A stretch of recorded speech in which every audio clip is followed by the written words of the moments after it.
Second year का unit number first का question number 8 है वो कंटिन्यू करेंगे। जो मनोविज्ञान के अलग अलग हम क्षेत्र हैं वो पढ़ रहे थे, तो मनोविज्ञान के जो 8 क्षेत्र हैं वो हमने प्रीवियस वीडियो में पढ़े। आज हम इसका 9th जो क्षेत्र है वो शुरू करते हैं।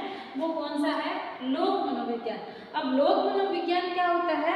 लोक मनोविज्ञान का मतलब होता है ये साधारण जो लोग होते हैं उनकी लाइफ से जुड़ा होता है, उनकी संस्कृति कैसी है, उनके रीति रिवाज कैसे हैं, तो वो कैसे परिवेश में अपना जीवन है वो बिता रहे हैं, उनके जो संगीत हैं, उनके जो त्यौहार हैं, तो सारी चीज़ों का अध्ययन है वो लोक मनोविज्ञान में किया जाता है।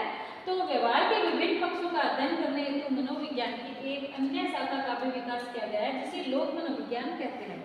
वास्तव में लोक समाज की मान्यताएं, विश्वास, विचारधाराएं और व्यवहार प्रतिमान आधुनिक विकसित समाज से पर्याप्त भिन्न होते हैं। अब हमारा जो समाज है उसे अलग क्या होते हैं, लोगों के क्या होते हैं, रीति रिवाज होते हैं, विचारधारणाएं होती है, उनकी संस्कृति होती है, तो इन सभी चीज़ों का अध्ययन है वो लोक मनोविज्ञान में किया जाता है। लोक मनोविज्ञान में लोक तथा व्यक्तिगत समाजों के व्यवहार प्रतिमानों तथा व्यवहार के विभिन्न आधारों का अध्ययन किया जाता है। इनके लिए आदिम समाजों के अंधविश्वासों, पौराणिक गाथाओं, गीतों, कला, धर्म, संगीत आदि का मनोवैज्ञानिक विश्लेषण किया जाता है। कुछ लोग क्या होते हैं, उनमें बहुत सारे क्या होते हैं, अंधविश्वास होते हैं, कुरीतियाँ होती हैं, तो उनके पीछे के रीज़न क्या है, कब से चले आ रहे हैं, और ये जो समाज है उसमें इनका इफेक्ट क्या पड़ता है, अच्छा इफेक्ट है, बुरा इफेक्ट है, तो इन सारी चीज़ों का अध्ययन है वो किसमें किया जाता है? लोक मनोविज्ञान में किया जाता है। उसके बाद देखिए प्रेरणात्मक मनोविज्ञान, मोटिवेशनल साइकोलॉजी क्या होती है? मनोविज्ञान की एक शाखा है वो प्रेरणात्मक मनोविज्ञान भी है। व्यक्ति के जीवन में प्रेरणा का अत्यधिक महत्व होता है। तो मोटिवेशन क्या है? बच्चे को जन्म से लेकर मृत्यु तक क्या होता है, मोटिवेशन की जरूरत होती है। अब कोई भी जो बच्चा होता है वो अच्छा व्यवहार क्यों कर रहा है, बुरा क्यों कर रहा है, हर चीज़ के पीछे एक मोटिवेशन काम करता है। आज हम बच्चा कोई भी व्यवहार कर रहा है उसमें हम चेंज करना चाहते हैं तो हम उसको किसी भी प्रकार का मोटिवेशन दे सकते हैं, हम उसको जैसे चॉकलेट टॉफी दे सकते हैं, दंड दे सकते हैं, तो वो सारी चीज़ें किसमें आती है? मोटिवेशन में आती हैं। तो इसमें इसका अध्ययन किया जाता है। प्रेरणाओं से ही अधिकांश व्यवहारों का परिचालन होता है। तो हमारा जो व्यवहार है हमें बच्चे से कैसे करना है उसके पीछे हमारा क्या काम करता है? मोटिवेशन काम करता है। पर्याप्त प्रेरणा न होने पर अनेक साधारण कार्य भी पूर्ण नहीं हो पाते हैं। तो मोटिवेशन नहीं मिलने पर बहुत साधारण से कार्य भी क्या नहीं होते हैं, पूरे नहीं होते हैं। आजकल जो प्रेरणा है वो हर सेक्टर में काम करती है, चाहे वो हम घर में फैमिली में ले लें, चाहे वो हम स्कूल में लें, चाहे वो किसी बिजनेस में ले लें, तो हमें क्या जरूरी होता है? मोटिवेशन जरूरी होता है। तो इससे विभिन्न प्रबल प्रेरणा होने की स्थिति में यदि बाहरी कारणों तथा परिस्थितियों से संबंधित कार्य नहीं हो पाते तो व्यक्तित्व पर प्रतिकूल प्रभाव पड़ता है। जब हम कोई काम करना चाहते हैं वो नहीं होता है तो उसका प्रभाव है वो उल्टा पड़ता है। प्रेरणात्मक मनोविज्ञान प्रेरणाओं संबंधी समस्त पक्षों का व्यवस्थित अध्ययन करता है। तो प्रेरणात्मक मनोविज्ञान क्या करता है? ऐसे पक्षों का अध्ययन करता है जिससे बच्चे को क्या मिलता है? अच्छा मोटिवेशन मिलता है। चाहे वो बच्चा अगर खड़ा होना सीख रहा है, चलना सीख रहा है, बोलना सीख रहा है, तो उसको हर चीज़ के पीछे क्या चाहिए? मोटिवेशन चाहिए। तो ये मोटिवेशन है वो उससे हम व्यवहार को क्या कर सकते हैं? कंट्रोल कर सकते हैं, जैसा चाहे वैसा व्यवहार हम करवा सकते हैं। तो ये होता है अलग से प्रेरणात्मक मनोविज्ञान। उसके बाद देखिए शारीरिक मनोविज्ञान, तो ये फिजिकल साइकोलॉजी होती है, ये भी मनोविज्ञान का एक पार्ट है। इसमें है जो इंसान का जो शारीरिक अध्ययन है वो किया जाता है। जैसे मनुष्य में जो बच्चा खड़ा होना कब से सीखेगा, कितनी उम्र से उसकी हड्डियों की संख्या कितनी होगी, वो चलना कैसे सीखेगा, उसकी हड्डियाँ मजबूत कैसे होगी, तो हर चीज़ का अध्ययन है वो आपको शारीरिक मनोविज्ञान में मिलेगा।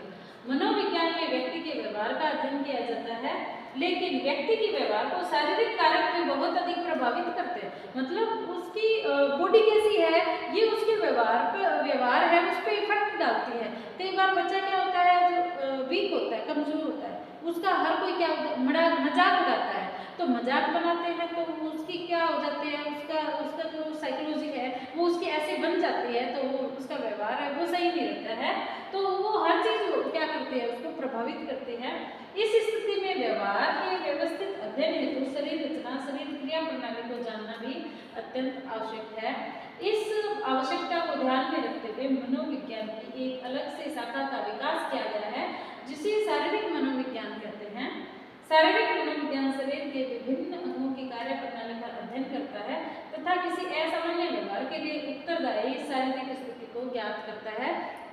अब जैसे कुछ बच्चे क्या होते हैं, दुर्घटनावश क्या हो जाते हैं, विकलांग हो जाते हैं, ठीक है, तो वो क्या होता है किसी बीमारी के कारण से उनके शारीरिक विकलांगता आ जाती है, तो कोई अंग काम नहीं करता है, तो उनका जो मोरल है वो ऑटोमेटिक क्या हो जाता है, डाउन हो जाता है। मतलब जहाँ पे लोग उसके साथ व्यवहार कर रहे हैं तो उसका व्यवहार है वो क्या हो जाता है, अलग हो जाता है। तो ये क्या होता है, शारीरिक मनोविज्ञान है वो इन चीज़ों का अध्ययन करता है कि जो किसी में कमी होती है शरीर में, तो वो क्या होता है, उसका जो मोरल डाउन होता है, लोग उससे व्यवहार करते हैं, उसका व्यवहार करने का तरीका चेंज होता है और वो खुद है, खुद के व्यवहार में भी क्या हो जाता है, चेंज हो जाता है। तो इन चीज़ों का अध्ययन है वो शारीरिक मनोविज्ञान में किया जाता है।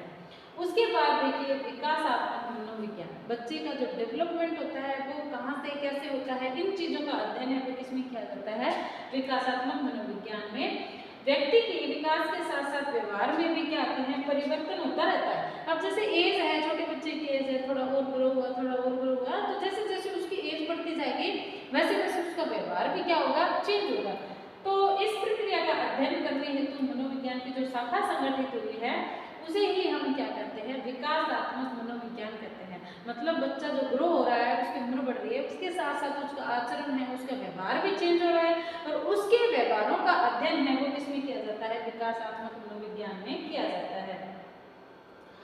इस शाखा में यह अध्ययन किया जाता है कि व्यक्ति की बुद्धि का विकास है वो किस प्रकार से हुआ है और विकास की प्रक्रिया है वो किस रूप में चलेगी। हरलोक महोदय ने विकासात्मक मनोविज्ञान के अर्थ को इन शब्दों में स्पष्ट किया है। तो हरलोक ने क्या कहा है, विकासात्मक मनोविज्ञान की वह शाखा है जो गर्भावस्था से लेकर मृत्यु पर्यंत तक होने वाले व्यक्ति के विकास के विभिन्न कालों में होने वाले परिवर्तनों पर विशेष ध्यान देते हुए अध्ययन करती है।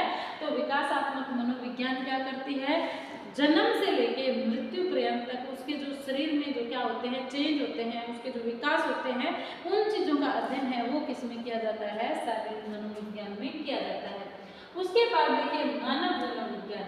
अब इसमें भी क्या किया जाता है, मनुष्य के जो व्यवहार होते हैं उनका अध्ययन ही इसमें किया जाता है।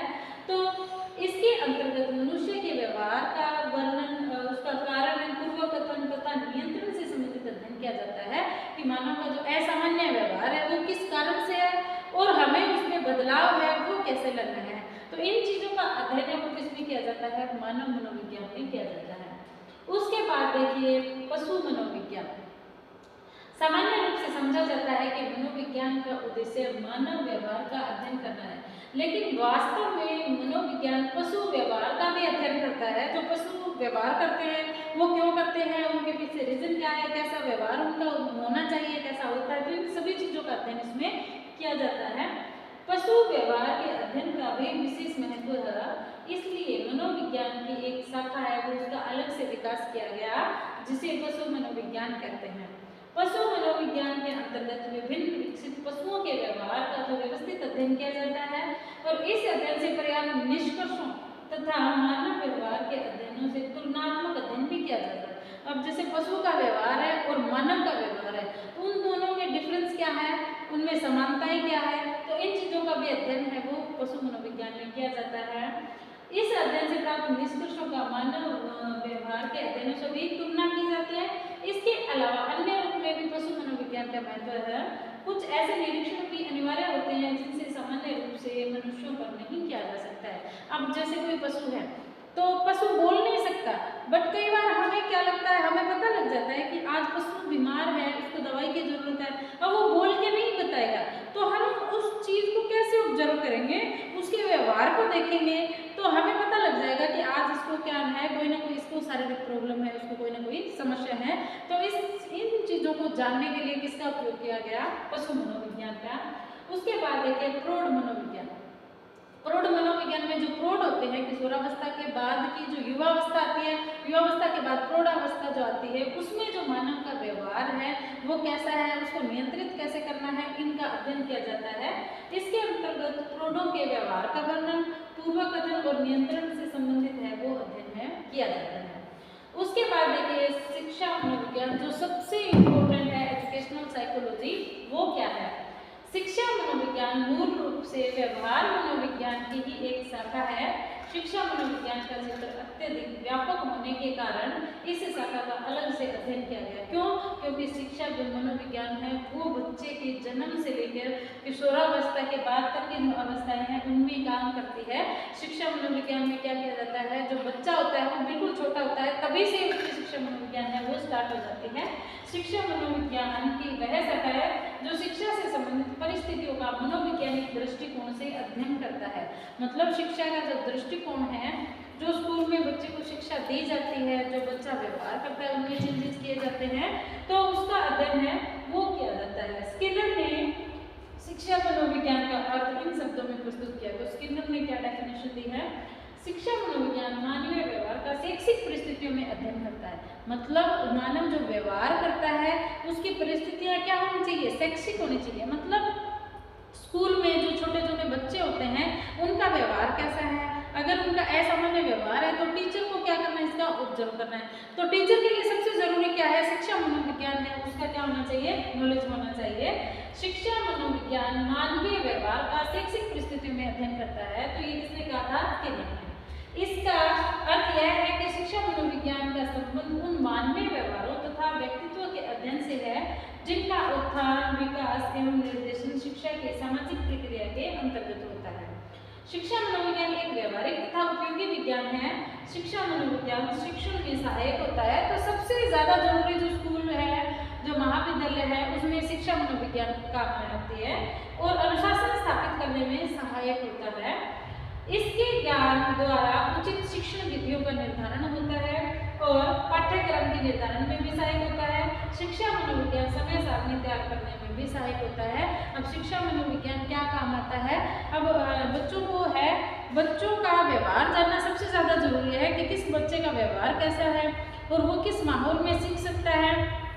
उसके लिए हमें टीचिंग मेथड कौन सी यूज करना है। कई बार कोई टीचिंग मेथड ऐसा होता है जो बच्चे की समझ से बाहर होता है, बच्चे को नहीं समझ में आता है, तो हमें क्या करना पड़ता है, हमें उसके अकॉर्डिंग हमारा टीचिंग मेथड है वो चेंज करना पड़ता है। तो इन सब चीज़ों के लिए शैक्षिक मनोविज्ञान को जानना है वो जरूरी है। उसके बाद देखिए औद्योगिक मनोविज्ञान कौन सा होता है। अब जैसे बड़ी बड़ी कंपनियां हैं, उसमें हजारों वर्कर हैं, वो काम करते हैं, लेकिन उनको खुश रखना, उनको जो दुखी हैं वो कैसे हैं, वो काम कर, कौन सा काम हम उसको देंगे तो वो खुश होंगे, परफेक्टली वो उस काम को कर पाएंगे। तो उनके व्यवहारों का अध्ययन भी हमें जरूरी है, जो वर्कर काम कर रहे हैं कंपनीज में। तो औद्योगिक क्षेत्र है, उसमें भी हमारा जो मनोविज्ञान है वो काम करता है। तो मनोविज्ञान की एक शाखा औद्योगिक मनोविज्ञान है और इस शाखा में औद्योगिक क्षेत्र में होने वाले व्यवहार का अध्ययन किया जाता है। औद्योगिक मनोविज्ञान का उत्पन्न है वो संबंधी समस्याओं, और जैसे मतलब उद्योग में उनको कोई भी समस्याएं आ रही है, कोई भी वर्कर है वो काम कर रहे हैं, उनको कौन कौन सी समस्याएं आ रही है, उनके व्यवहार से रिलेटेड है, उनके काम से रिलेटेड है, तो उनको जानना है वो क्या है, जरूरी है। तो उनके समस्या, कर्मचारियों के कार्य दिशाओं का अध्ययन किया जाता है। औद्योगिक मनोविज्ञान भी व्यवहारिक मनोविज्ञान की शाखा है। इसमें भी जो वर्कर होते हैं उनका व्यवहार है, उनका अध्ययन किया जाता है। स्मिथ ने औद्योगिक मनोविज्ञान का अर्थ इन शब्दों में प्रस्तुत किया है। उन्होंने क्या कहा है कि व्यवहारिक उद्देश्यों के लिए औद्योगिक मनोविज्ञान को उन व्यक्तियों के व्यवहार का अध्ययन कहकर परिभाषित कर सकते हैं जो अपने मस्तिष्क तथा हाथ के कार्य को जीविकोपार्जन के लिए अनिवार्य वस्तुओं में बदल देते हैं। मतलब जो कर्मचारी हमारे लिए जो काम कर रहे हैं वो कैसे चीजें बना रहे हैं, तो वो क्या इम्पोर्टेंस रखता है कि उनका जो नेचर है वो हमारे लिए जानना बहुत जरूरी है। औद्योगिक मनोविज्ञान में औद्योगिक क्षेत्र के अतिरिक्त व्यवहार के क्षेत्र के विभिन्न पक्षों का भी अध्ययन किया जाता है। प्रचार, विज्ञापन, बिक्री आदि से संबंध मनोवैज्ञानिक प्रक्रियाओं का अध्ययन भी किया जाता है। अब जैसे कस्टमर है, कस्टमर की साइकोलॉजी है उसको जानना भी जरूरी है कि कस्टमर है वो हमसे क्या कहना चाह रहा है और हमें उसको कैसे सेटिस्फाई करना है। तो ये सारी चीजें हैं वो कर्मचारियों के लिए भी जरूरी है। तो औद्योगिक मनोविज्ञान है वो उनके लिए है, वो स्पेशल विकसित किया गया। उसके बाद देखिए नैदानिक मनोविज्ञान कौन सा होता है। इनके अंतर्गत मनोविज्ञान की समस्याओं से ग्रसित व्यक्तियों का निदान तथा मनोवैज्ञानिक उपचार करना सम्मिलित रहता है। इसमें जो समस्याएं आ रही है उन समस्याओं को समझना और उन समस्याओं को निदान करना, ये सारी चीजें किसमें आती है, नैदानिक मनोविज्ञान में आती हैं। यह मनोरोग विज्ञान से पूर्णतया भिन्न है। इसमें चिकित्सा की जैविक विधियों का प्रयोग भी किया जाता है। उसके बाद देखिए परामर्श मनोविज्ञान कौन सा होता है। इसके अंतर्गत व्यक्ति की योग्यताओं, गुणों, सीमाओं तथा कमजोरियों को ज्ञात करके परामर्श दिया जाता है। तो परामर्श होता है वो किसी भी क्षेत्र से रिलेटेड हो सकता है, शिक्षा से रिलेटेड भी हो सकता है और घर से रिलेटेड भी हो सकता है। तो यह नैदानिक मनोविज्ञान से मिलता जुलता है, परंतु इसमें समस्याओं के उपचार पर जोर न देकर भावी तैयारी के लिए मार्गदर्शन करने पर अधिक बल रहता है। तो नैदानिक मनोविज्ञान में क्या किया जाता है, सिर्फ समस्या का सॉल्यूशन किया जाता है। समस्या पूछी जाती है और उस समस्या का सॉल्यूशन कैसे करना है इस चीज का अध्ययन किया जाता है। बट परामर्श मनोविज्ञान में जो समस्या आ रही है उसको सोल्व करके आगे आने वाले टाइम में हम उसको सुधार करके आगे बढ़ने के लिए, मार्गदर्शन देने के लिए ही परामर्श मनोविज्ञान का उपयोग किया जाता है। उसके बाद देखिए संज्ञानात्मक मनोविज्ञान कौन सा होता है। इसके अंतर्गत संज्ञानात्मक क्या होते हैं, जैसे सोचने विचारने की क्षमता है, बच्चा है वो गुस्सा है वो क्यों कर रहा है, किसी का शांत व्यवहार है वो क्यों है, तो उसके जो अलग से जो व्यवहार कर रहा है, सामान्य व्यवहार के अलावा अलग व्यवहार कर रहा है, तो उसको जानने के लिए हमें कौन सा मनोविज्ञान काम में आता है, वो संज्ञानात्मक मनोविज्ञान आता है। प्रत्यक्ष चिंतन, अधिगम आदि का अध्ययन है वो किया जाता है।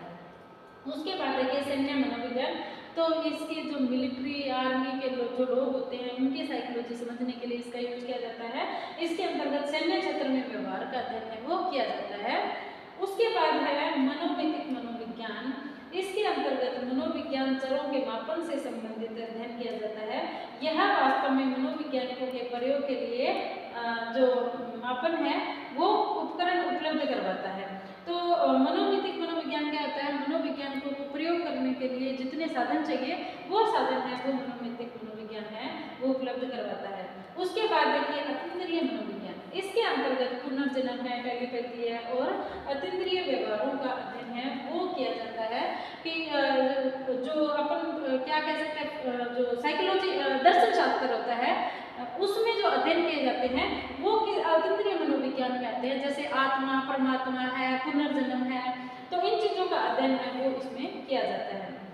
उपयुक्त विवेचन के आधार पर मनोविज्ञान का जो क्षेत्र का संक्षिप्त विवरण प्राप्त होता है, किंतु वास्तविकता यह है कि मनोविज्ञान का क्षेत्र अत्यधिक विस्तृत है जिसका विवरण है वो प्रस्तुत करना संभव नहीं है। उपयुक्त विवेचन से मनोविज्ञान की प्रस्तुत शाखाओं का भी सामान्य परिचय प्राप्त होता है। ऊपर दी गई मनोविज्ञान की शाखाओं के अतिरिक्त भी मनोविज्ञान की अनेकों शाखाएं हैं। ये जो हमने 23 शाखाएं पढ़ी हैं, इनके अलावा भी बहुत सारे शाखाएं हैं जिनका उपयोग किया जाता है। तो ये सारी शाखाएं हमने बच्चे के बचपन से लेकर उसके बुजुर्ग होने तक की हमने सारी अवस्थाओं के जो जो मनोविज्ञान होते हैं, वो चाहे मानव से रिलेटेड है चाहे वो पशुओं से रिलेटेड है, हर चीज से रिलेटेड है वो मनोविज्ञान बना हुआ है। व्यवहार से रिलेटेड मनोविज्ञान बना है, कोई भी समस्याएं आती है वो क्यों आती है, उसका सोल्यूशन कैसे करना है, परामर्श कैसे करना है, किसी समस्या का निदान कैसे करना है, बच्चों के लिए हमें कौन सी साइकोलॉजी पढ़नी है, तो ये जो सारे साइकोलॉजी हैं ये बताई गई। लेकिन ये भी नहीं है, इनके अलावा और दूसरी साइकोलॉजी भी है जिनका उपयोग है वो मानव जीवन में करते हैं। तो इस प्रकार ये हमारा क्वेश्चन नंबर 8 है, इसमें हमने मनोविज्ञान के अलग अलग क्षेत्रों को पढ़ा। तो इसी के साथ हमारा ये 8 नंबर क्वेश्चन समाप्त होता है। Thank you.